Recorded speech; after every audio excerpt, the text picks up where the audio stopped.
my name's Paul Grogan and welcome to the Gaming Rules monthly video log for March 2022. Now, in these video logs, I normally have a process where I talk about all of the games that I've been playing, then what else is going to be covered on the channel, then some personal stuff, etc, etc. This video log is going to be slightly different. I'm going to actually start by not talking about all of the games that I've been playing, but talking about something that's happening that's important at the moment. Now, many of you will know that I don't use my channel or my social media channels or anything like that to talk about politics or what's going on in the world. In the last few years, where we've had all of the problems that have been going on in the world, I'm one of those people who choose to keep the channel board game focused. But that doesn't mean that I don't care about what's going on in the world. Okay, what you see, hopefully, is an enthusiastic person smiling and doing playthroughs and enjoying the games. And that is the content that I want to be creating for you. But if for 1 minute you think that, you know, I don't care about what's going on in the world and I don't worry about what's going on, then that's very, very far from the truth. The reason I'm talking about it now, and I don't want to get into too much of the detail of the politics, but with what's going on over in Ukraine at the moment, yeah, it's worrying. It's obviously causing a lot of people problems, and a lot of people are struggling to cope with what's going on. Now, this in no way takes away from the struggles that the people in Ukraine are actually having, which is far worse than any, you know, mental health issues that I might be having, for example, with it. But the reason I'm mentioning it now is a lot of you know that I give every single penny of my advertising revenue to charity. I always have, and it's quite a lot of money every month, but it all goes to charity. And we've just made a £600 donation to one of the charities that is basically supporting the humanitarian crisis that's going on in Ukraine. And until further notice, that's where all of the money is going. So a big thank you to everybody who watches my videos, because every single time you watch a video and an advert pops up, that money is going to charities to hopefully help people directly. Big thank you, as I say, to everybody who supports me and everybody who watches the channel, because that money is going directly there. Okay, right, now moving on to the bit that you're all here to see, which is all of the games that I've played. Now, this is going to be all of the games that I've played since the last video log, which is actually the 7th of February, right through to Friday night. Now, this video log was supposed to be filmed last week. I'd actually booked out time last week to do it, but various issues cropped up and I wasn't able to. So I'm recording this on Monday. What's the date today? Monday the 7th of March. So yeah, so basically it's about a month's worth. It's from February 7th right through to yesterday, although I didn't play any games this weekend. So yes, off we go then. First of all, the 9th of February, it seems so long ago now, it's less than a month ago, but I did a solo games day here at Gaming Rules headquarters. So for a rare thing, nobody came round and I just did solo games all day. I actually played 4 solo games that day, 2 solo games of Jiangnan and 2 of Australia. Now, if you were to look on the channel, you will only see 1 game of each that went public, because I did Patreon-only streams for the warm-up game. So basically, I got out with Jiangnan, I set it up, and I did a solo game as a practice game, effectively me learning how to play the solo game and then having a dry run through it. I do this pretty much for most of the videos that I cover on the channel. I do a practice game first, and that was live streamed. So yeah, it was a live stream for Patreon supporters of me learning how to play Jiangnan the solo mode, then the public stream of it, and then later in the day I got Australia out again, did a practice solo game, then followed by the actual real solo game. So if you're interested in seeing solo playthroughs of Jiangnan or Australia, they are on the channel now, the public ones anyway.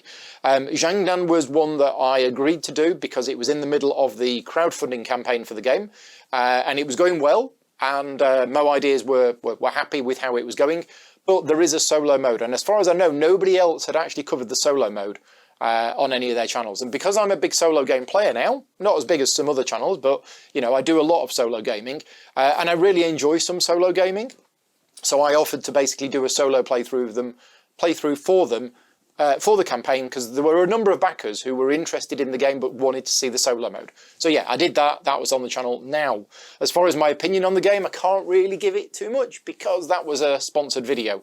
All I will say is, for those of you who know the kind of solo games that I like, it was it was a good one. Now, if you don't know the kind of solo games that I don't particularly get on with complex AIs. I want either no AI opponent whatsoever, where I just literally just play the game as normal, or I want a very simple AI which isn't too complicated to handle, because that for me takes my mind away from the actual game itself. And the solo game of Jiangnan was perfectly all right. There was a little bit of an AI that you had to manage, but it was relatively easy, and yeah, I found it a good solo game. I have fed back to them though that I think the game needed customizable difficulty, which they've said they're going to do, because I played the solo game and I think I managed to win, but there was no way of customizing the difficulty in the prototype that I had. They are working on that, and they are going to put in some extra rules in there so that you can play on different difficulty settings. Australia, however, I can talk about that. Because that wasn't a sponsored video in any way, so I can give you my total honest opinion on the game. Now, Australia is a game that I've covered on the channel before, multiplayer. I hadn't covered the solo mode, but I'd heard from various people that the solo mode was pretty good, so I wanted to give it a try. Now, my thoughts on the solo mode of Australia, first of all, as a solo mode goes, it's good. There isn't an AI as such, but that's not true, because there kind of is, because in the multiplayer game of Australia, there are the old ones that are doing nasty things. In the solo game, there are still the old ones doing nasty things, so they still follow similar rules. But there isn't that much different in the solo game than in the multiplayer game, from what I remember. My thoughts on the solo game are very similar to my thoughts on the game as a whole. Australia is a game that I, on paper, should not like. It has some semi-cooperative elements to the game, which are a big no for me. It has combat, which is, although it's not dice rolling, it is flipping over cards, and it can be a bit random. And particularly the way that the game ends, when the game ends, what you do is you reveal the remaining old ones that are still on the board face down, and they are worth negative point. Well, the old ones score points. And basically, depending on what gets flipped up at the end of the game, the old ones might score loads of points or not many points. And that is quite random. So for example, in the solo game that I played, when the game ended, and although I thought I was doing quite well, we flipped over the tiles at the end, and I think one of them was like a kangaroo, which is like, well, that's nothing there, there's no points. If that tile had been Cthulhu, that would have been like 24 points for the old ones. So it can be a little swingy. Now, I don't mind that in a game because, as I've said many times for the last couple of years, my tastes and my approach to gaming has evolved. And if we just take that solo game of Australia as a perfect example, okay, that last tile that we revealed, let's just say, if it was a kangaroo, I win the game. If it was Cthulhu, I lose the game.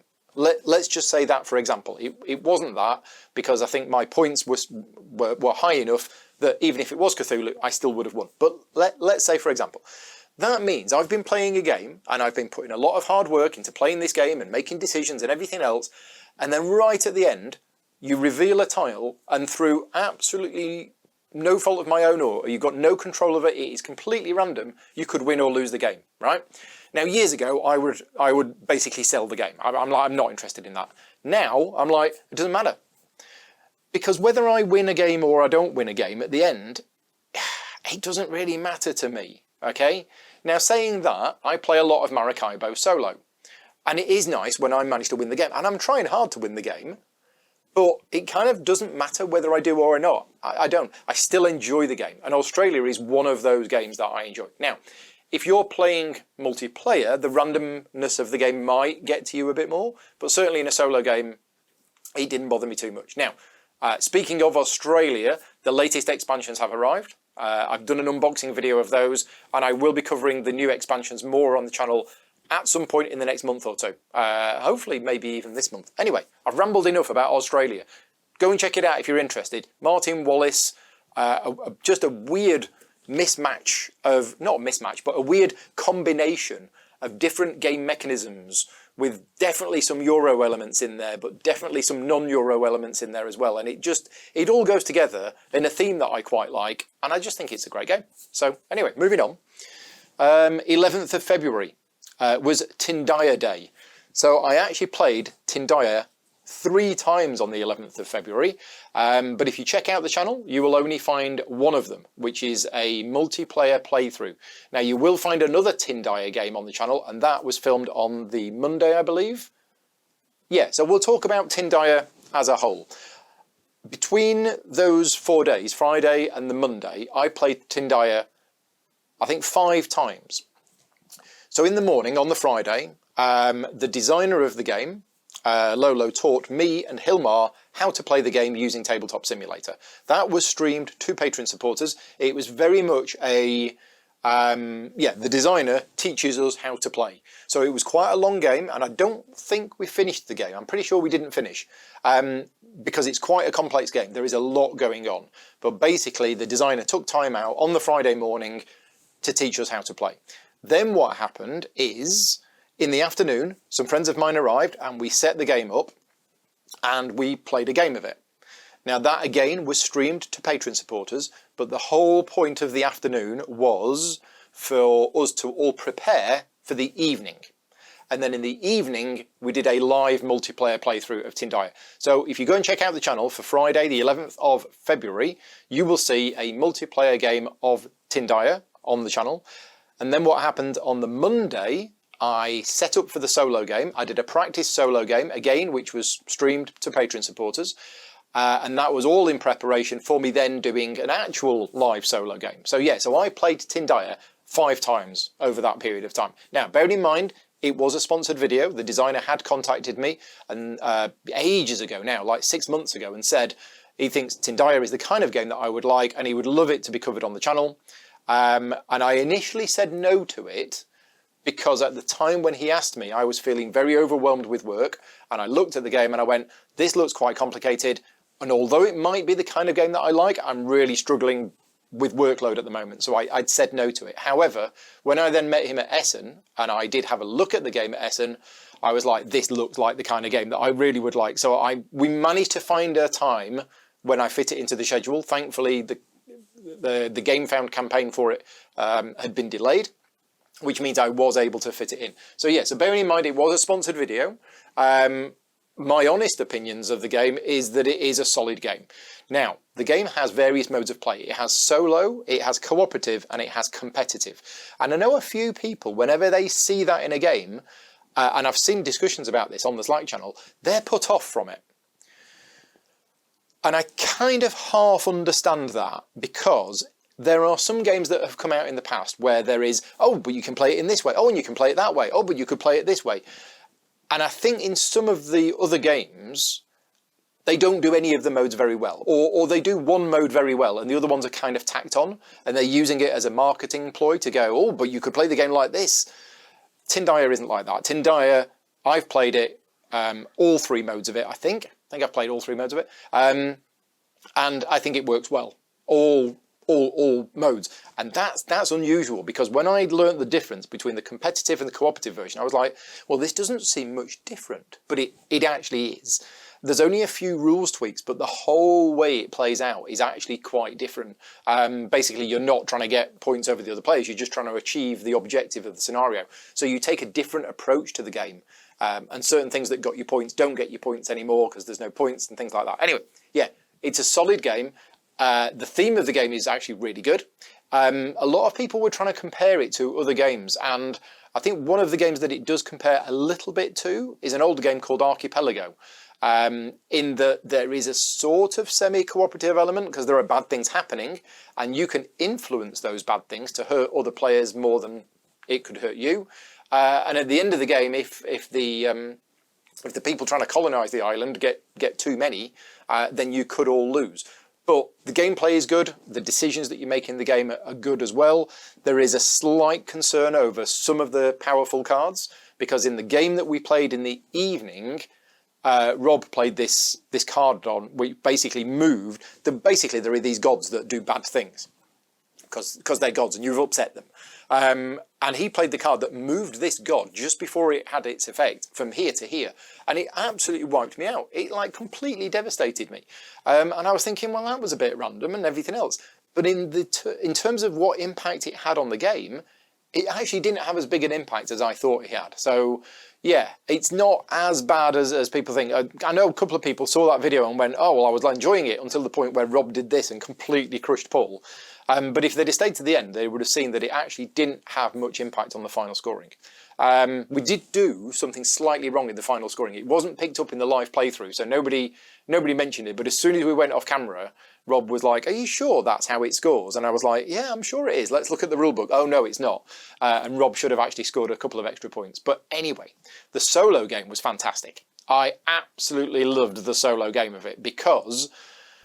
And if you're interested, go and check it out on the channel. This was on Monday, 14th of February. The solo game, what a journey, what a game. It was such a tense game with the gods, as I say, doing things and volcanoes going off and all of these things happening. And the way that the board evolves, this is one of my favourite parts of the game, is that you create the board at the start of the game with all these little islands. But then as these volcanoes goes off and these tsunamis, the whole board state changes. So you get new volcanic islands popping up, islands merging together, you get floods, you get all these things going on. And yeah, we had such a great game. I remember that we were trying to get my people to safety, because you can only win the solo game if you have at least some pieces left on the board at the end of the game, and something was going to happen and all of my pieces were going to get wiped out. And I was trying to find a way to move them to escape this volcano, and then this other god was doing all of this other nasty stuff. It was a great game. I mean, I can't wait to play the solo game again because it was such a good experience, and having the designer there in the chat and having other people in the chat, it was really good. So that is Tindaya. I think it's finished on GameFound now at the point I'm recording this video, and I think it's funded and it's done well. If it hasn't finished, it's only got a few days left. But yeah, first time designer. He's been working on the game for ages. It was finished like a year ago, year and a half ago. I have spoken to him about one of the rules, which is the fact that on your turn you take 2 actions and then the next player takes 2 actions. And certainly from our game, we didn't feel that that was a necessary rule. And I think we're probably going to tweak it slightly. I've already spoken to him about it and said, would the game work if you just took 1 action at a time? And he said, well, yes, it would. There's no problem with that. It's just sometimes some of the actions are really small that players didn't feel that they got to do very much on their turn. And personally, I'm fine with that. My issue that I had with the 2 actions per turn is 1 action could actually be a double action if you use a cylinder. And if you do the double action for movement, you actually get 3 sub-movements, and that can actually take ages. So as a sort of opposite opinion to, oh, well, if you only allowed 1 action per turn, that action could be really short. I think the flip side of that is if you're taking 2 actions a turn, 1 action could actually be excessively long. And therefore, if you're taking 2 actions a turn, your actual turn could take quite a long time. So that's probably a tweak that I would make. I hope he puts that in as a variant rule into the rulebook, because there's no reason why it doesn't work. And he said he used to have it like that and it works absolutely fine. So yeah, that's probably what I'll do moving forward, just because, as I say, when we played, some people were taking a little bit too long over the turns. Anyway, that's Tindaya. In the middle of the Tindaya games, we got together for our next meeting of Charterstone. So me and Vicky are meeting up sort of semi-regularly with Mark and Sally, and we're playing Charterstone, the physical board game. We only played 1 game on the 12th of February. We would normally like to get 2 games in at a time, but we only got 1 game in on the 12th of February, and that was game 7. And as I've talked about Charterstone on my previous 3 months video logs, my opinion is exactly the same. We're all enjoying the game is better than we expected, and yeah, we can't really tell too much about the story because of the spoilers. But for those of you who know the story, something happens to 1 player at the end of chapter 6. That happened to me, and therefore, yeah, my game for chapter 7 onwards is different.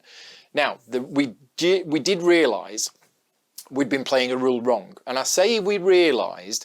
I have the digital app of Charterstone, and the digital app for Charterstone is fantastic. It's really, really well done. And because I was really enjoying our games of Charterstone in the physical game, I thought, I'm going to start another solo game of Charterstone on the computer. Bearing in mind, I might accidentally see some things and unlock some things that we haven't yet unlocked in the board game. Because you don't unlock everything in the same order. It all depends on when you open the crates. And I was playing this game, and the app, as I say, the app is really good and it does all of the admin for you. But at the end of each game, something popped up. And I'm like, what's going on? I don't remember that. Oh, maybe it's a special rule for the game. Anyway, I play another game of it and it pops up again.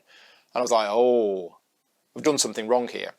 And I looked into it, and it turns out that after game 2, we'd missed opening a crate, which some instructions told you to do, and we'd missed putting a sticker in the book that basically says, if you win a game, you fill in a crown to say that you've won a game, and all other players gain 1 capacity. And we were like, OMG, that's like amazing. And none of us had been doing that. So basically, we're going to backtrack. We can't backtrack everything, but for example, we've played 7 games. I've not won a single game. Now, this rule comes into effect from game 2. So that's 2, 3, 4, 5, 6, 7. That's 6 capacity that I'm owed. That's just going to be a game changer. So yeah, there is a little bit of a catch-up mechanism in the game, in that any player who doesn't win the game gets a capacity, which is really good, and we haven't been doing that. So anyway, we're going to fix that for next time. Charterstone, still really enjoying it. Now, what else happened on the 12th of February? This is an interesting story, actually. So Mark and Sally, we've known for years. And I think Sally's dad has a lodger who is Chinese, who has been saying, oh, you play board games? Right, well, I'll teach you how to play Mahjong. They tried learning Mahjong and they weren't really learning it well. Yeah, they didn't really understand what was going on. Now, we've got a set of Mahjong. I got a set of Mahjong for my 40th birthday. And Mahjong is one of those games which I'd always wanted to learn how to play. I didn't really understand what it was about, but it looked really nice, and it was one of these old classic games that I always wanted to learn how to play. So for my 40th birthday, we got a set of Mahjong, and we've learned how to play it, and we know how to play Mahjong. It's a nice game to play.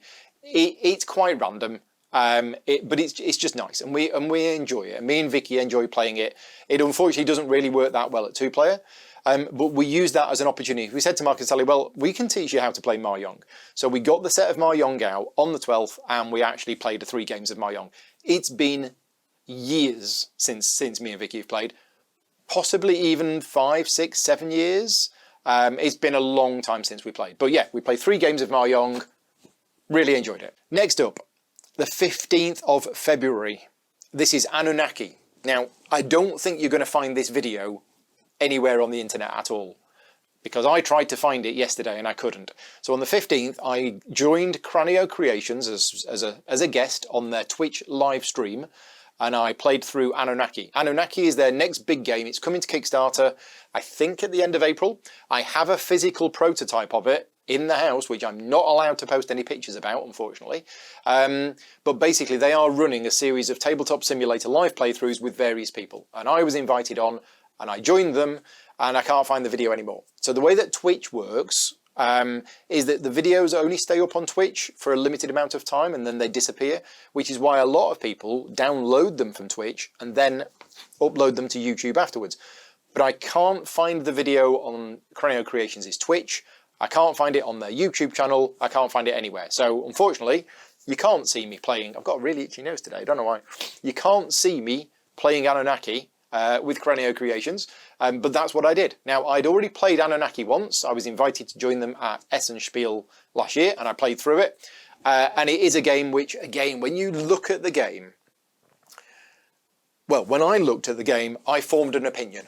Okay, I looked at the game, I saw these nice miniatures, I saw these boards with hexes, and I thought, oh, this is going to be like an 8-hour super heavy conflict game, and it's not. It's not at all. It's still a Euro game. There is combat in there, but it is almost entirely a Euro game. The combat is resolved with a series of cards, and it's actually just play some cards. Who's got the highest total? You. Done. That's it. Right? There's very little actual complexity to the combat itself. It's a resource management game. It's been compared a little bit to Scythe. You move around your board, you teleport around. It's got an amazing action selection system that I really enjoy. I won't say too much more about Anunnaki because I'm going to be doing a playthrough of it in the next few weeks, which will be going on the channel. So yeah, I've got the physical prototype. I will be filming a video for the upcoming Kickstarter campaign about it, where I will be talking about it, but definitely keep an eye out for that one. Next up, Marvel Champions. This is on the 16th of February. I think I found myself with some free time one evening, and I wasn't really in the mood for painting or watching telly, and I fancied playing a game online, so I just posted on my Slack channel and said, who's available for some kind of games online tonight? And Rick said he was free. We both love Marvel Champions, so we played a couple of games of Marvel Champions. We used Tabletop Simulator for it, which I don't feel bad about, even though it's an unofficial mod, because both me and Rick have spent hundreds of pounds on Marvel Champions. We've both got the entire collection. It was just much easier for us to go online and play a couple of games than him having to drive all the way here, which he wouldn't have been able to do anyway. So yeah, we played a couple of games of Marvel Champions. I can't even remember what we did. I think we lost. We played 2 games against the same villain, and we lost. And I think I was playing... What was I playing? I was playing Scarlet Witch. That's it. And I've never played Scarlet Witch, and it's really interesting how it works. I love Marvel Champions. It's just a game I don't get to play anywhere near as much as I would want. And it's a shame that Asmodee and FFG don't really support the game much in the UK. Oh, those 2 games of Marvel Champions, by the way, they were streamed to Patreon supporters. So if you're a Patreon supporter of mine and you want to see me and Rick play Marvel Champions using Tabletop Simulator, you can. You have to join the Slack channel in order to get these links, because yeah, all of the behind the scenes videos get posted to the Slack channel at the time. If you're not a member of the Slack channel and you are a Patreon supporter, please let me know, because we can get you on the Slack channel and you can see all of this extra stuff. Next up, 17th of February and the 18th of February. I played, on the 17th of February, Siege of Rundar and Furnace. And on the 18th of February, I played Siege of Rundar and Furnace. Now, neither of these were sponsored videos, so I can give you my total, full, honest opinion. Why did I play it on both days?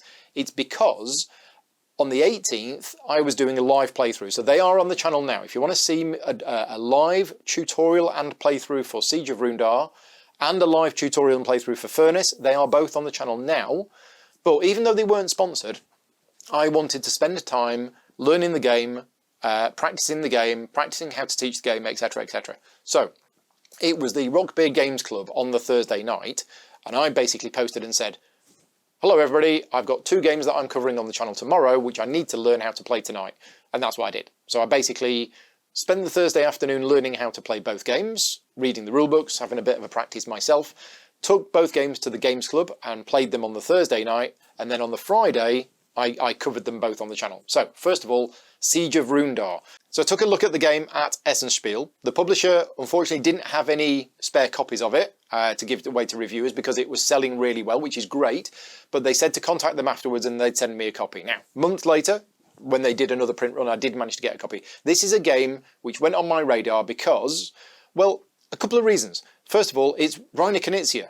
Now, I'm not saying Reiner Knizia, every game of his is brilliant, but the fact that his name was on the game made me have a look at it, because when you look at the game, this doesn't look like the kind of game that Reiner Knizia would design. This is a cooperative game where you are basically taking on the role of some dwarves in this fortress, and it's being attacked by orcs. And you're thinking, what? This isn't a Reiner Knizia game. So straight away I was interested. Also, I think from what I'd heard about it, this would be a family weight cooperative game. And whilst that isn't in my wheelhouse of games that I, crunchy euros, I think there is a place for family weight cooperative games. And I really enjoy them if they are good games. So I wanted to try it. Now, I did enjoy it. The game is pretty much as described. It is family weight. There are definitely some decisions to make. There are dice in the game though. So, I mean, I didn't mind the dice in the game. A lot of people during the stream and before and afterwards had said, oh, what this game needs is some dice mitigation. And I'm a Eurogame player, so I love dice mitigation in games, but I didn't feel that this game actually needed any. You're rolling a lot of dice, and dice mitigation would have actually just slowed it down, as it were. And yeah, if dice mitigation is just, oh, you can re-roll 1 dice now and again, I'm not a big fan of that. So yeah, I thought it worked fine. It was a light to medium. It did have quite a high random element, but it was quite challenging, and it was quite, yeah, I enjoyed it, and I definitely want to play it again. And I've played it twice now on the easiest difficulty setting, and haven't come close to winning. Well, I say haven't come close. No, I don't think we got that close. But yeah, I'd definitely play it again. And you can play it solo as well. Maybe I'll do a solo game of it at some point. Moving on to Furnace. Furnace is an interesting game because Furnace has actually been released a while ago. Original publisher, I think, was Hobby World. Arcane Wonders have printed the official English version of the game, but I think there were English versions of the previous edition. And Furnace is a game which so many people have been saying, this game is fantastic, this game is amazing. And there are other people saying it's really boring, it does nothing new. Now, there is a part of Furnace which isn't anything new. There is a big part of Furnace which is resource conversion, getting cards that convert X into Y, and then Y back into X, or Y into Z, and then do this and do that and get money. And the whole objective of the game is to get money. And yes, you are building up a chain of cards which convert one resource into another, and that's what the main of the game is about.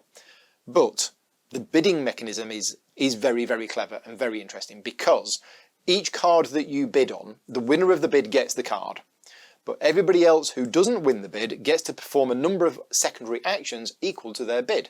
So if you put a bid of 4 on a card and I go on with a bid of 3, you get the card, but I get to do 3 secondary actions of that card. And sometimes they're the ones you want. Sometimes if there was a card where the secondary action is gain 2 coal, and I need coal desperately, you'll go on it with a 4, and I'll be like, thank you very much, I'll go on there with a 3.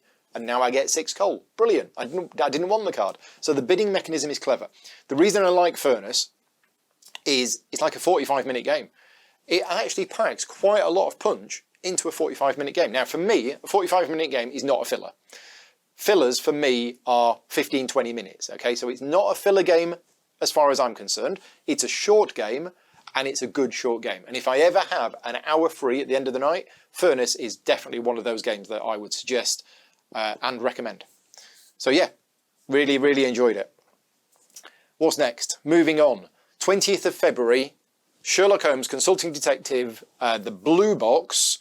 We have 2 cases left. After that night, we now only have 1 case left. We did case number 6. Now, there are 10 cases in the box, but in that particular box, cases 8, 9 and 10 are the Queen's Park affair, which we've already done.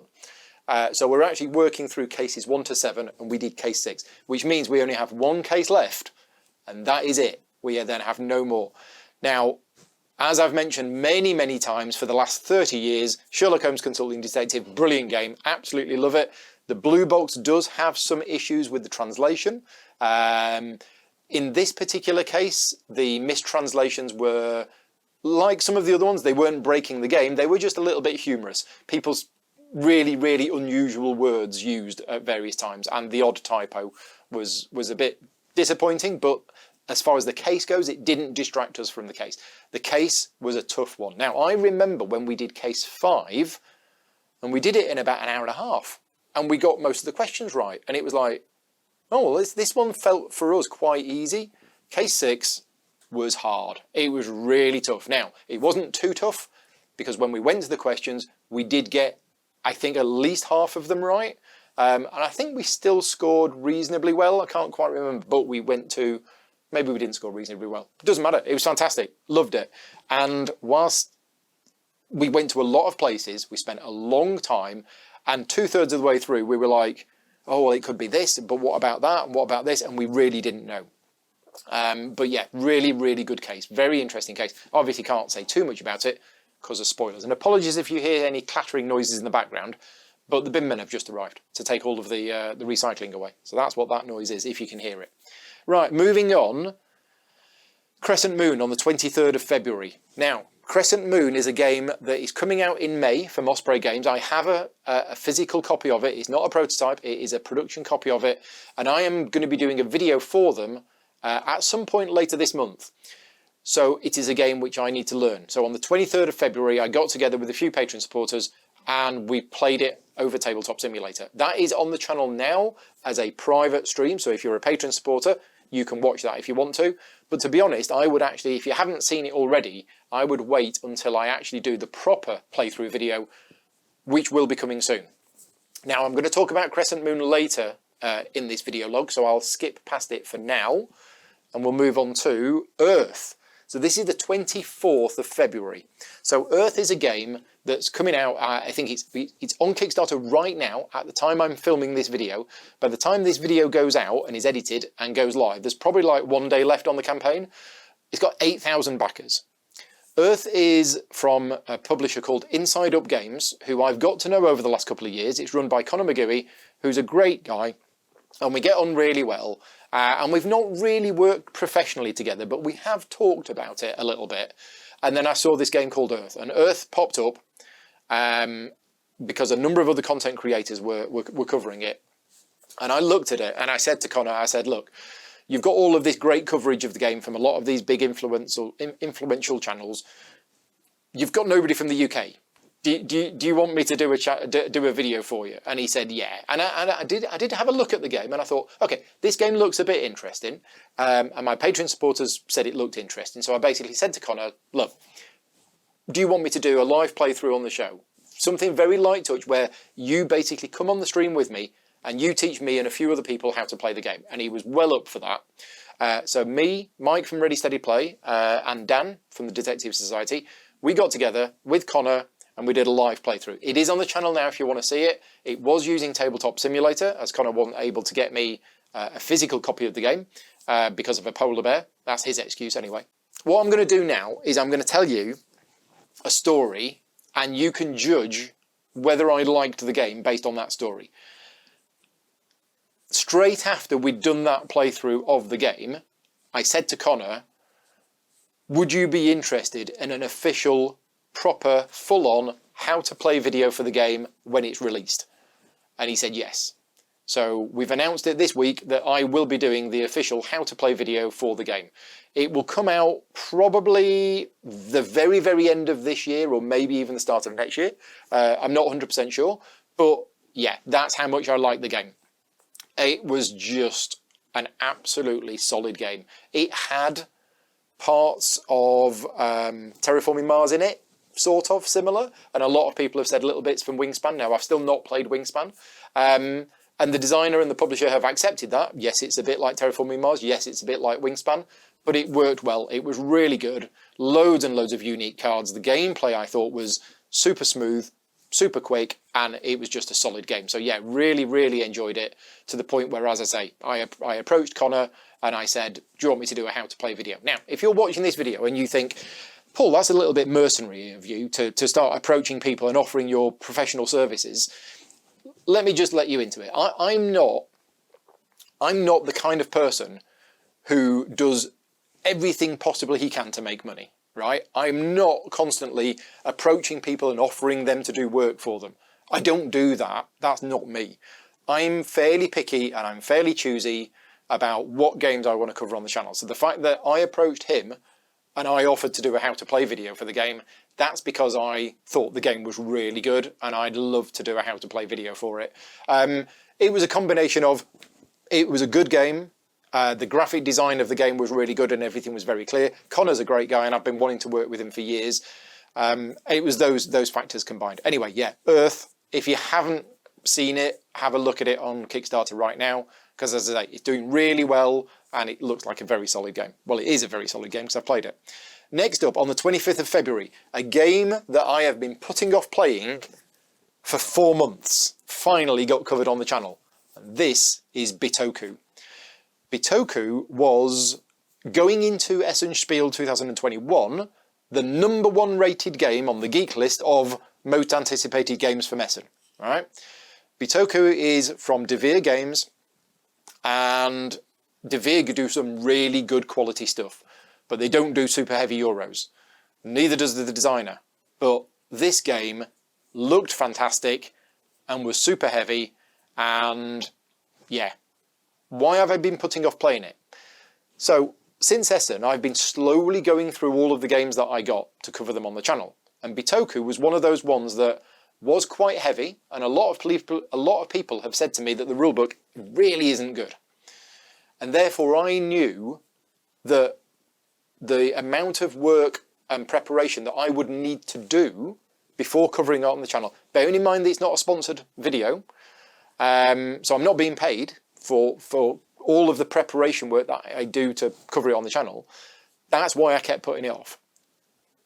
And I think I'm right in that I was putting it off because of those reasons. But having now read the rulebook and having now played the game, something just gelled with me in that game. Okay, the rulebook isn't the best rulebook, and there are definite errors in the rulebook. There are actual problems with it. There are things as referred to as one thing and then referred to as something else. The structure's all over the place, and there are some actual errors in it, right? But putting that aside, I loved the game.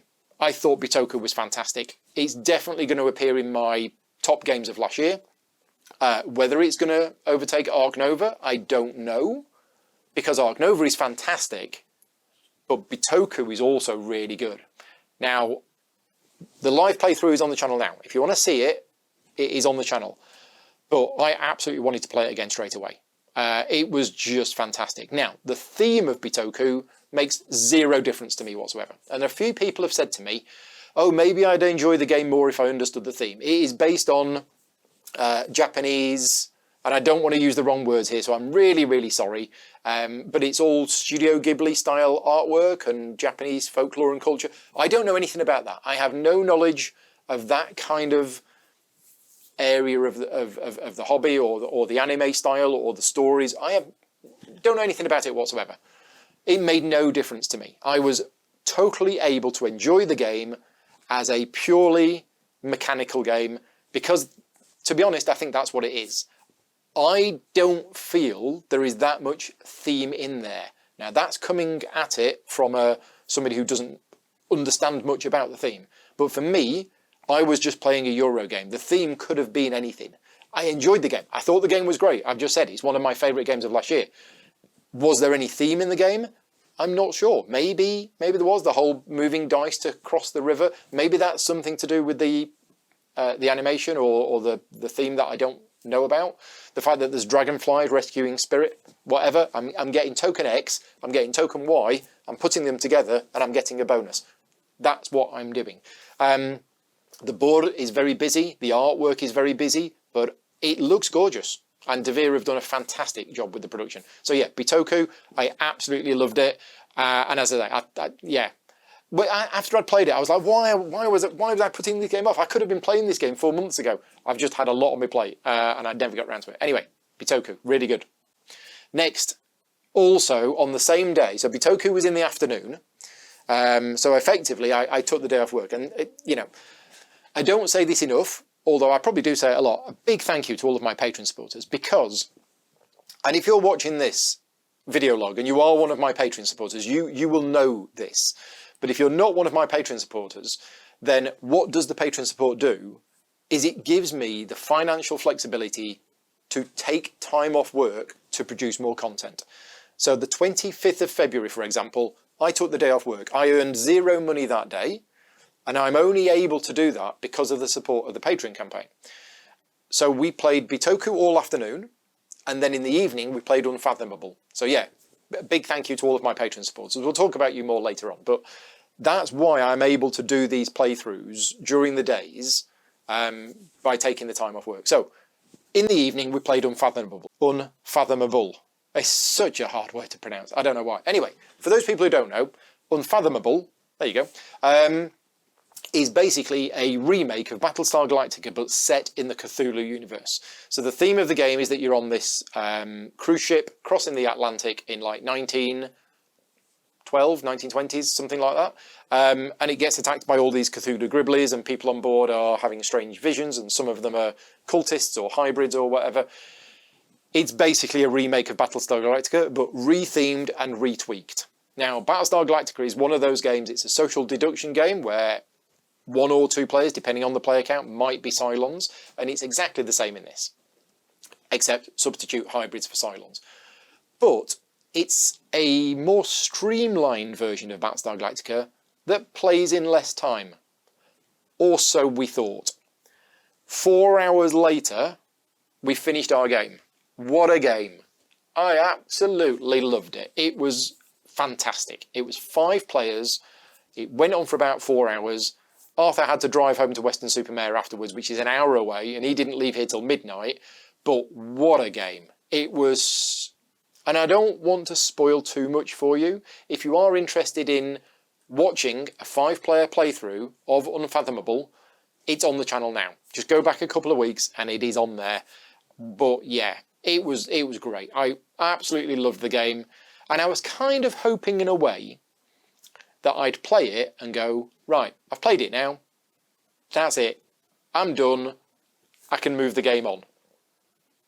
But unfortunately, I say unfortunately, I really enjoyed it, which means I want to play it again. And it was just really, really good. So yeah, Unfathomable. Live playthrough on the channel. I won't spoil what happened because it's worth watching. Next up, 1st of March, Aeon's End Digital. So, Aeon's End, amazing game. I absolutely love Aeon's End. Want to cover it more, want to play it more, absolutely love the game. The digital version is fantastic. And the digital version they just released, well, relatively recently, the New Age, which is actually an expansion that I don't have the physical game of, but I've now got the digital version. So what I did is I did a couple of games of Aeon's End Digital, which were streamed. They're on the channel now. They're a public stream if you want to see them. It was 2 3-player games. So Paul Snuggs joined me for the first game, then Paul had to disappear and Willem joined me for the second game. So we're playing through the New Age campaign, which is a chapter-based series of games. There's a bit of a storyline connecting it together, and your character gets like a treasure card and it improves between games. But yeah, Aeon's End is fantastic and the digital implementation is really good. So if you want to see those games, they are on the channel now. 2nd of March, Maracaibo Uprising. Yeah, now, where to start? I love Maracaibo. Maracaibo is probably my top 10 games of all time. I love the solo game of Maracaibo, and I love the expansion, because the expansion gives so many new things, different ways to play the game, different scenarios, different legacy tiles, just so much stuff in there. And whilst it might not have appeared when I first got the expansion, I was like, there's not much stuff in here. Actually, there is quite a lot of extra expansion stuff and variability. Absolutely loved it. It's on the channel now if you want to go and watch it, but I made 2 fairly major rules mistakes, and I'm kicking myself because I've played Maracaibo so many times and I've played the digital app so many times, and yet I started with 20 money. I mean, it's not my fault. I should blame the people watching live, because not a single person said, Paul, why are you starting with 20 money? You should start with 8. So yeah, it's not my fault. It's your fault. No, just kidding. For some reason, yeah, I had 20 money in my head as what you start with, and I still don't understand why I started with 20 money. I was obviously getting all my games confused. So you're only supposed to start with 8 money, and I started with 20. The other thing that I got wrong, and this is another quite big thing, is that Jacques, who is the AI opponent, Jacques takes their turn after your turn. So if you end the round, Jacques will start the next round. That's not what I did. What I did is I always took the first turn in every round. So, in fact, in that game, I was the one that ended the round every round, which meant Jacques should have started the next round. But as it is, I actually started the next round. So I had way more turns than I should have done. So when I added up the points at the end and won, I don't think I should have won. So yeah, apologies for that. It was a brilliant game. I loved it, and I want to play again. It's Solo Maracaibo is one of those games that I could just play non-stop all day. Maybe I should at one point. Yeah, Maracaibo is fantastic. Right, on the 4th of March, which is the Friday just gone, again, it was another Patreon-funded day off work. I say a day off work, I worked harder on Friday than I probably did on the Thursday doing the rulebook and the actual video editing. The live streams, what you see is a live stream of me playing games with friends and enjoying myself. It's a lot of hard work. It takes a lot of preparation, and it's quite draining to do. I'm not complaining. I love doing it, and thank you very much to everybody for watching the videos and giving me the opportunity to do this. But by the end of the day, I was an absolute wreck. We did 3 live streams during the day. None of these were sponsored. We did Tapestry, Brian Boru, The King is Dead. Now, we'd already planned to do Tapestry and Brian Boru. That was the plan. We did Tapestry in the afternoon. We did a 4-player game of Tapestry. Now, I've never done a 4-player game of Tapestry physically. I've only ever played it solo and 2-player. I have played it 4-player using Board Game Arena, but I've never played it 4-player. I was worried it was going to take a long time, and Peter, one of the players, had to go at 5 o'clock. So we said we were going to start at 1 o'clock. We normally start the streams at 2 in the afternoon, but we decided to start it at 1 o'clock. We were done within 2.5 hours, 2 and 3/4 hours. Yeah, it wasn't that a longer game at all. So my thoughts on Tapestry are I love the game. I think it's a great game. I really, really enjoy the game. I want to play it a ton more. Yes, it can be swingy. Yes, there are random elements to it. That's part of the game. And I get that. And if you're a pure Eurogame player that just wants everything to be finely balanced, Tapestry might not be for you. There's a lot of it which is balanced, but then the Tapestry cards, there can be ones that are just really good. There can be the ones that are not good, very situational.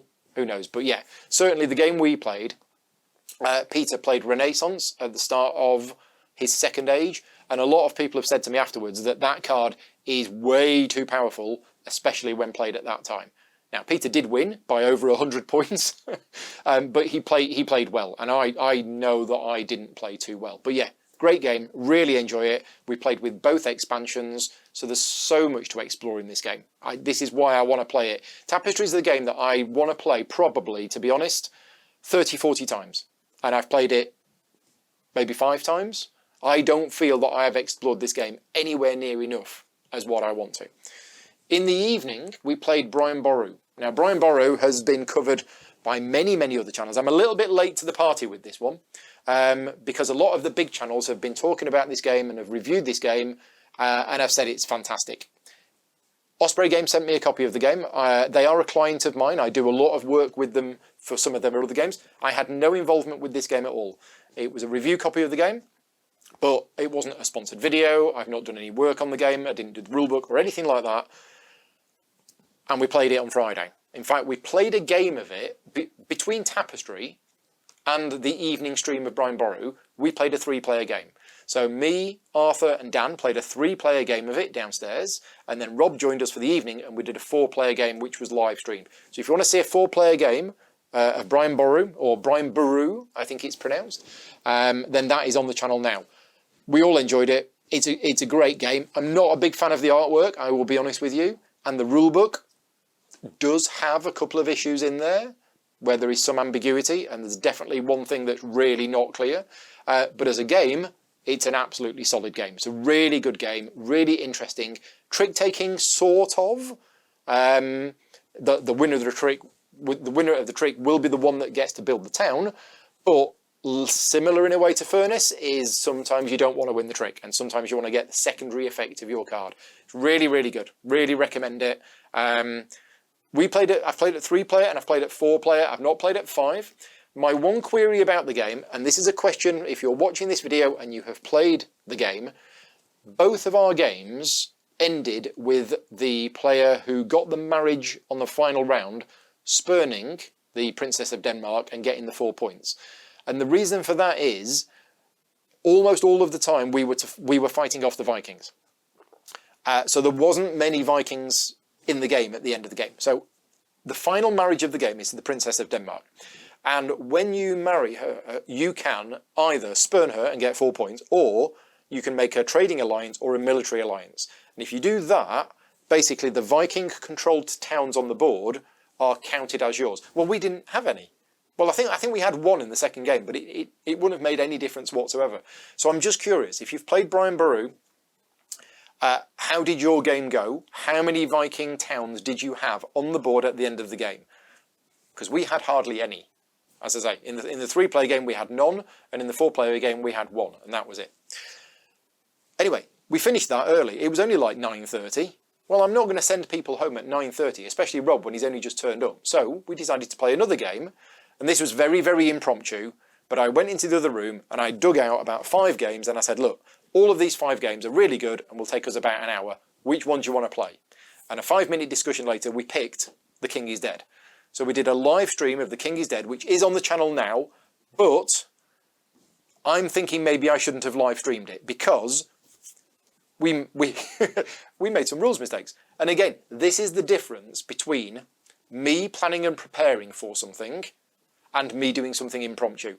So we started playing it 4 players. Now, I've never played The King is Dead 4 players. I've only ever played it with 3 players. So I didn't realise that the 4-player game of The King is Dead must be played in teams. So we were like 3 rounds into the game when somebody in the chat said, the 4-player game must be played in teams. And I thought, I wonder what they mean by must. Do they mean that there is a 4-player team version and as far as they're concerned that should be the way you play it because it's better? Or are they actually using the word must correctly in that the 4-player game is a team game? So we looked it up and we're like, oh yeah, it should be a team game. So on round 4, we quickly switched to the team game. So yeah, I've covered this game on the channel before, properly, with a proper playthrough. This one was very, very, very impromptu, and yeah, it worked. It's a great game. It's a really good game. It's very, very interesting, and it's very, very clever in how that it works. And I won't spoil the game if you did want to watch it, but it was an interesting twist at the end. Right, that, I believe, is it. That's all of the physical board games that I've played. I have been playing some other games in the last month using Board Game Arena. So I've played 2 games of Tapestry in the last month on Board Game Arena, and I'm currently in another one right now. Again, love Tapestry, can't get enough of it. I've also played El Grande. So El Grande, an absolute classic area control game. Haven't played it in a very, very long time, but my Patreon supporters organised a game of it on Board Game Arena, and I joined up. I don't think I won. No, I didn't win, but I think I did quite well, considering I was pretty much remembering the rules of the game as I went. But yeah, El Grande, if you've never played El Grande, it is available on Board Game Arena. It is, if we're talking about games from 20 plus years ago that have stood the test of time, El Grande is still as good now as it was then. Okay, now a lot of games these days have to throw extra stuff at it, or miniatures, or bling, or fancies. Right, El Grande, none of that. El Grande is absolute pure Euro from a long time ago, 1996 I think it was, or something. But it is brilliant, and it's still good now as it was then. Other things that I've been doing, Gloomhaven Digital. So I've been playing a bit of Gloomhaven Digital, and some of it was live streamed on the channel if you're interested in watching it.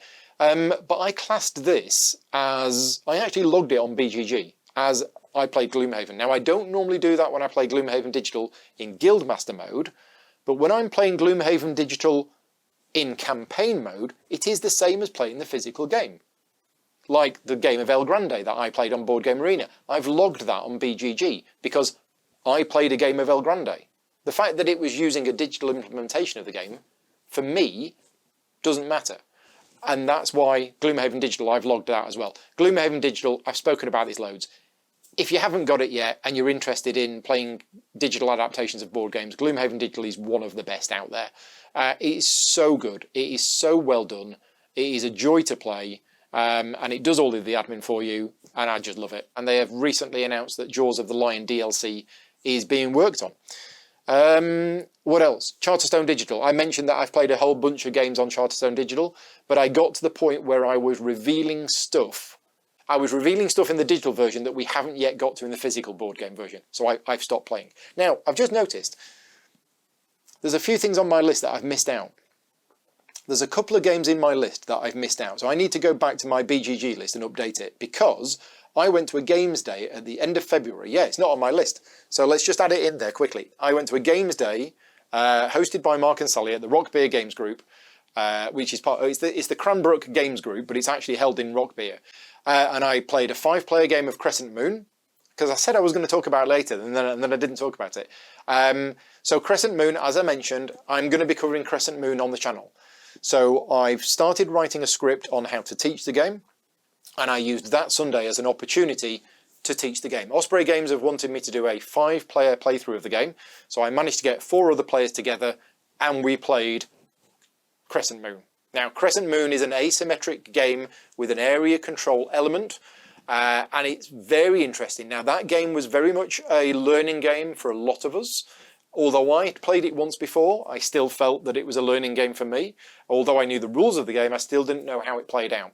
And it is fascinating to see how the game plays out and how the 5 different factions, they're very asymmetric in the way that they work. And yeah, the game will be covered on the channel again. My only concern was the game took us a long time. Now, a lot of that was learning the game, and a lot of that was me sort of trying to explain things and having to look a couple of things up. But yeah, for a game in which is only 3 years and you only get you get 4 turns per year, you're only taking 12 turns each. I mean, we weren't in a rush. That's the advantage with these games days, is that you can go there and you're not really in a rush to play. But yeah, the playtime was something that concerned me a little bit, but we were taking our time. In the afternoon, I played Batman Gotham City Chronicles. Now, for those of you who don't know, I've been working on the new rulebook for Batman Gotham City Chronicles for the last year and a half, 2 years maybe, I don't know. But I've never really had the opportunity to properly teach other people or even play the game. Now, Monolith have asked me to create a playthrough video for the game, for the upcoming Kickstarter campaign, which I've got planned for later this month. But of course, in order to plan for that, in order to prepare for that, I need to get the game out and I need to play it. And I've spent the last year painting the miniatures for this game. I've still got loads more to do. I'm not even 50% of the way through. But it was really good to actually, finally, get the game to the table and see how it plays out. Because no matter how much time I have spent working on the rulebook for this game, actually putting those rules into practice was like, I was in a bit of a panic beforehand. I was like, hang on a minute, I've got this like 3,000 page rulebook. It's not 3,000 pages, but huge amount of rules that we've spent 2 years working on. Hundreds of hours of time has gone into it. And now I'm actually going, how do you shoot somebody? I don't know. But it all came together and it was a lot of fun. So yeah, there'll be more content for that coming to the channel soon. I think that is all of the games that I've been playing. In terms of other content that has been on the channel, I have done unboxing videos for the Australia, big box for Australia. I've done an unboxing video for that. I'll be covering that on the channel. I did a Crescent Moon unboxing video as well. There was a live Q&A on the channel, which was enjoyable as always. And other stuff which will be coming very soon. I say very soon, it's not up to me. And that is the Perseverance videos. So I have been working hard behind the scenes on the Perseverance how to play videos. Both of them come in at 35 minutes long. And it's been about 85 hours of work in total over the last few weeks to get them done. They are now, as of Friday, they are both finished. Now, they're not on the channel yet for 2 reasons. First of all, Osprey Games has to check them and make sure that they're okay from, not Osprey Games, Mind Clash Games. Mind Clash Games have to check them and make sure that the videos are correct and accurate. I think they are. We will see. But they've got to give their final approval. And they are the ones who are going to be giving me the permission to make the videos live. As long as those videos are made live when backers start to get their copies, that's when they're going to be made live. But it's up to Mind Clash. If you're a Patreon supporter, you have got access to the videos on the Slack channel. I have posted them. Please don't share those links anywhere. That is your exclusive sneak peek at the video as a thank you for being a Patreon supporter. But they will be made live to the public when Mind Clash Games let me know. Or maybe even Osprey Games will let me know. Who knows? Right, just had a short break for lunch. Let's get on with the rest of the vlog. So next up is Patreon update. As I mentioned earlier on, I'm taking quite a few days off now in order to produce more content for the channel. So like last Friday and the Friday before that and today has been basically a day off work. I'm not getting paid for any work that I'm doing on those 3 days, but I am producing content for the channel. And that's what the Patreon support is for. So your Patreon support gives me the financial flexibility to basically take time away from the paid work in order to produce this content. This is still work. It's still hard work to do these things, and it still requires a lot of planning and editing and everything else. But, you know, that's what it's for. Every month I say a big thank you to all of the Patreon supporters that have joined me. So on screen now is a list of all of the new supporters for February. February was another relatively good month. I think we had 30 new people joining. What I don't have on screen, obviously, as normal, is I don't show a list of all of the people that have left.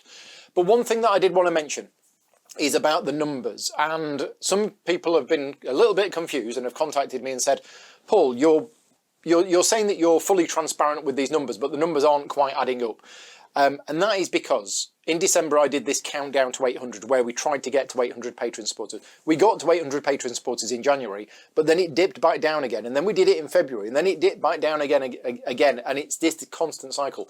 And the thing is, although I publish the numbers of how many new supporters we've had in a month and how many people cancelled their support, what you don't see and what I don't see is the number of people who Patreon just drops off the list. And I think this is down to the people who pay their regular monthly subscription through like a credit card, and that card expires.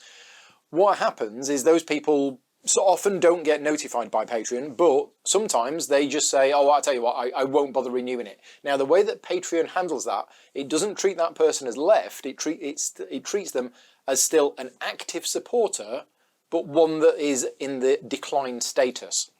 So every month when I say we've had 30 new people and we've had 15 people leave, What you don't see is that we also actually lose about 15 to 20 people just in this natural state. So the numbers are increasing, which is great. Big thank you to everybody for that. But the numbers are not increasing as you might think they do. So last month, for example, we got 30 new people. We had 14 people leave, but the actual number of supporters only went up by 5. And that's because about 10 people just disappeared off. And that list earlier on was just the people who started supporting me in February. So if you are a recent Patreon supporter of mine, i.e. you've started supporting me in the month of March, then your name will appear on next month's list. Now then, moving on to the contest. So last month's contest was for a copy of Kokopelli, and I did the draw, and I'm pleased to say that Darren Tanner won the draw. So congratulations, Darren. Now I've contacted you, and since then, I have been unsuccessful in attempting to find my spare copy of Kokopelli. Hours have been spent, the house has been searched, and I wasn't able to find it anywhere. Thankfully, I do have a few other games to give away, and Darren selected Hansa Teutonica. So I did have a spare copy of Hansa Teutonica still in shrink, and that has been sent to Darren. So congratulations, Darren. Thank you very much for your support. This month's contest is for Undaunted Normandy and Undaunted North Africa. Now, these were sent to me accidentally by Osprey Games. It's a little bit of a funny story, but Osprey Games were supposed to be sending me a copy of Undaunted Reinforcements in order for me to start creating content for it and everything else. And then I got a package in the post from Osprey Games, and I opened it up, and it wasn't Undaunted Reinforcements, it was Undaunted Normandy and Undaunted North Africa. And I contacted them and I said to them, you've accidentally sent me the wrong things. And they went, oh yeah, it looks like this person ordered, anyway, whatever. And I said, well, what should I do with them? Do you want me to send them back? And they said, no, just use them for a future giveaway. So there we go. Thank you very much to Osprey Games for supporting the channel by accidentally sending me some product to give away. So you can win a copy of both Undaunted Normandy and Undaunted North Africa. What do you need to do to enter? Nothing, absolutely nothing. If you are a Patreon supporter of mine, at producer level or higher, you automatically get entered into the draw, so you don't need to do anything. If you are a supporter of mine at a lower level, or if you're not a supporter of mine, then you do need to be a supporter of mine at producer level or higher in order to be in with a chance of winning the contest. And I will do the draw at the start of next month. Yes, right, okay, so that's it. That's for the Patreon update. Yeah, big thank you again to all of my Patreon supporters for funding what I do and making this channel possible. Right, moving on. Things that I've got planned for the next few weeks. As always, I'm very excited about a lot of these. So as I mentioned earlier on, I'll be doing videos this month for Crescent Moon. I'm planning a 5-player playthrough. We haven't got a specific date yet, but that's going to be happening. That'll be on the channel at some point. Then I'm going to be doing Anunnaki, either a 3 or a 4-player game with the physical prototype. I don't know exactly when that's going to be happening, but that will be happening. I'm also going to be doing any final touches of the Perseverance video, but as far as I'm concerned, they are done, and I'm just waiting for Mind Clash Games or Osprey Games, whoever want to approve those videos. Any publisher that wants to approve them, feel free. I was supposed to be doing some Endless Winter videos this month, but that's been delayed back because the production has been delayed. So I'm actually going to be doing that later in the year. What else am I going to be doing this month? There's going to be all sorts of other playthroughs, but they're the ones. Now tonight, very excited about tonight, I'm going to be doing the Bureau of Investigation. I say tonight, you're not probably going to see this video until Tuesday or Wednesday. So by the time you see this video, it will have already been on the channel. Bureau of Investigation is the latest box set in the Sherlock Holmes Consulting Detective series. And it's got an Arkham theme, so it isn't Sherlock Holmes Consulting Detective. It isn't Sherlock Holmes, but it is a game very strongly based on Sherlock Holmes Consulting Detective. Yeah, this is the demo case that they've sent me. I'm going to be doing a video on that. So if you want to see the demo of that being played out, it's happening tonight. But as I say, by the time you watch this video, it will be already on the channel. I'm also doing a Route East playthrough tomorrow. Their Kickstarter is going live tomorrow. So again, that will already be on the channel. Then on Friday, I am planning a 2-player game of Polis again. Polis was a game that I covered on the channel a couple of months ago. Really enjoyed it. I want to play it again. So that's happening this coming Friday. Rulebook-wise, Batman is very, very close. ISS Vanguard is still in progress. The cards are done. The ship book is done. But the graphic designers, the layout people are working on the new rulebook. So I'm waiting for that to arrive. and other things that are going on. So a couple of people have mentioned that I need some proper glasses. And yes, these are £1.50 reading glasses, which means I need them for reading, but then I don't need them for distance, which is why I'm having to keep taking them off and on again. I have been meaning to get my eyes tested for about 3 years, and I just keep putting it off and off. I have finally been and had my eyes tested. The results weren't as expected. They're now at the stage where I basically now need to buy a pair of glasses. We did take this Monday off. We had a day off on Monday, last Monday. Went into town, did a whole bunch of jobs and did a whole load of stuff. And one of the things we looked at was glasses for me. But yeah, I didn't come away with a pair of glasses, and that has now unfortunately gone onto the list of things to do. Yeah, we will see. Other things that I've been doing, we've finished watching Breaking Bad. We have now completed all 5 seasons of Breaking Bad.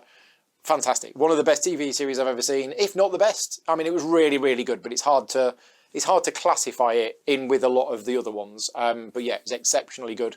And yeah, I've been doing some more paintings. I've been doing more painting of some more Batman miniatures. I'll put some photos on screen now. I don't seem to have accomplished very much in the last month as far as painting goes, which is a little disappointing. I remember doing this video log last month, where I think I had a lot more painting to show for the time that I'd put into it. Don't really have very much this month. But anyway, more painting to come. Other than that, I think that is pretty much everything. I feel that I've rambled quite a lot in this video log, more than I do normally. But a big thank you to everybody who's watching this. Now, what I'm going to do is I'm going to ask if you've got any comments on any of the games that I've covered, whether I've talked about your favourite games or you didn't like any of the games that I've talked about. Please let me know. Leave me comments on the video and let me know either way. But also I'm going to start a thread on my BGG Guild. So there is a guild on Board Game Geek for gaming rules. If you're not a member, it's guild number 2258. Click on the description. I'm going to put a link in the description of this video to it. What you need to do, when you click on the link, you join the guild, but you also need to subscribe to the guild. If you don't subscribe, you won't see any notifications from it. Don't worry, it's not a very busy guild, so you're not going to get bombarded with notifications.